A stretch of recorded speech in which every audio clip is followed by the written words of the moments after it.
Hi అండి. చాలా సింపుల్‌గా ఇన్విజిబుల్ పైపింగ్ హ్యాండ్‌కి ఎలా వేసుకోవాలో చెప్తాను. నెక్స్ట్ వీడియోలో నేనైతే నెక్‌కైతే చెప్తానండి.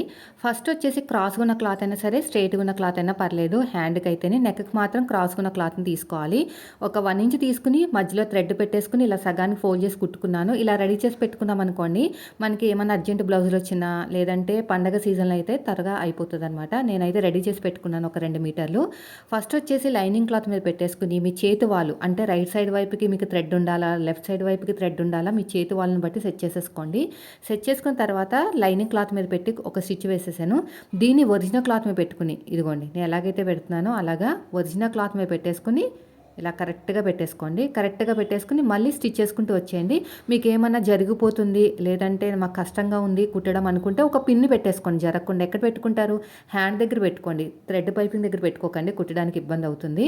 సో, ఇలా నీట్‌గా మనకి థ్రెడ్ పక్కనే ఉండాలనమాట కుట్టు అనేది. అలా రావాలి అంటే ఖచ్చితంగా మీరు ప్రాక్టీస్ చేయాలండి. ఒక్కసారి చూస్తే రాదు, 2 సార్లు కుడితే రాదు. వచ్చే వరకు ప్రాక్టీస్ చేయాలి. అప్పుడే వస్తుంది. ఇలా నీట్‌గా కట్ చేసుకోండి. కట్ చేసుకున్న తర్వాత ఇలా ఓపెన్ చేసేసుకోండి. థ్రెడ్ పక్కనే కుట్టు పడేటట్టు ఒక స్టిచ్ వేసుకోండి. ఇది ఎందుకంటే మనం బ్లౌజ్ అంతా రెడీ అయిపోయి బ్లౌజ్ వేసుకున్న తర్వాత లోపల ఉన్న లైనింగ్ అనేది బయటకు రాకుండా ఉంటుంది హ్యాండ్ దగ్గర నుంచి. సో, అది ఒక విషయాన్ని మీరు బాగా గుర్తుపెట్టుకోండి ఈ టిప్ అనేది. మళ్ళీ క్లోజ్ చేసేయండి. ఇలా క్లోజ్ చేసేసుకొని మళ్ళీ నీట్‌గా స్టిచ్ చేసుకుంటూ వచ్చేసేయండి. చూడండి ఎలాగైతే స్టిచ్ చేస్తున్నానో అలాగా. ఇలా మొత్తం కూడా నీట్‌గా కుట్టుకుంటూ వచ్చేసేయాలి. ఇలాగా. ఇప్పుడు ఒరిజినల్ క్లాత్‌ని, లైనింగ్ క్లాత్‌ని నీట్‌గా చేత్తోటి అద్దుకుంటూ ఎక్కడ ముడతలు రాకుండా దూరం కుట్టు పెట్టుకుని కుట్టుకుంటూ వెళ్ళిపోండి. చూడండి నేను చేత్తోటి ఎలాగ అద్దుతున్నానో. నాకు చంక దగ్గర అతుకులు పడ్డాయండి. అందుకని నేను ముందే అతుకులు వేసుకొని పెట్టేసుకున్నాను. ఇలాగా చేత్తోటి నీట్‌గా ఇలాగా సర్దుకుంటూ చూడండి నేను ఎలాగైతే సర్దుతున్నానో అక్కడక్కడ చిన్న చిన్న పోగుల్లాంటివి ఉంటే కట్ చేసేసుకోండి.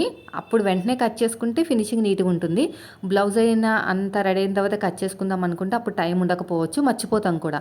సో, ఎప్పటికప్పుడు నీట్‌గా కట్ చేసుకుంటే ఫినిషింగ్ అనేది బొటిక్ లెవెల్‌లో ఉంటుంది. ఇప్పుడు ఐరన్ చేసుకున్నారనుకోండి హ్యాండ్ దగ్గర సేమ్ బొటిక్‌లో ఎలాగైతే నీట్‌గా ఉంటుందో సేమ్ అలాగే ఉంటుంది. సో, వీడియో నచ్చితే లైక్ చేయండి. మీరు మన ఛానల్ ఫస్ట్ టైం చూస్తే సబ్స్క్రైబ్ చేయండి. లాంగ్ వీడియోస్ కూడా ఉన్నాయి, కావాలంటే చెక్ చేయండి. మీకు నచ్చిన వీడియోస్ అన్నీ దొరుకుతాయి. ఇలా చక్కగా నీట్‌గా కట్ చేసుకుంటే అయిపోతుంది. మిడిల్ ఒక చిన్న టక్ పెట్టుకోండి. ఈ టక్ అనేది హ్యాండ్స్‌ని జాయిన్ చేసేటప్పుడు బాగా ఉపయోగపడుతుందనమాట. హ్యాండ్ లూజ్ దగ్గర కరెక్ట్‌గా ఉండాలి. ఆర్మ్ లూజ్ దగ్గర ఏమైనా ఎక్కువ తక్కువ ఉంటే కట్ చేసుకుంటే మీకు బ్లౌజ్ అంతా రెడీ అయిన తర్వాత చంక దగ్గర సైడ్ జాయిన్ చేసేటప్పుడు ప్లస్ గుర్తు అనేది నీట్‌గా వస్తుందనమాట. చూసారా ఎంత చక్కగా వచ్చిందో? Thank you for watching.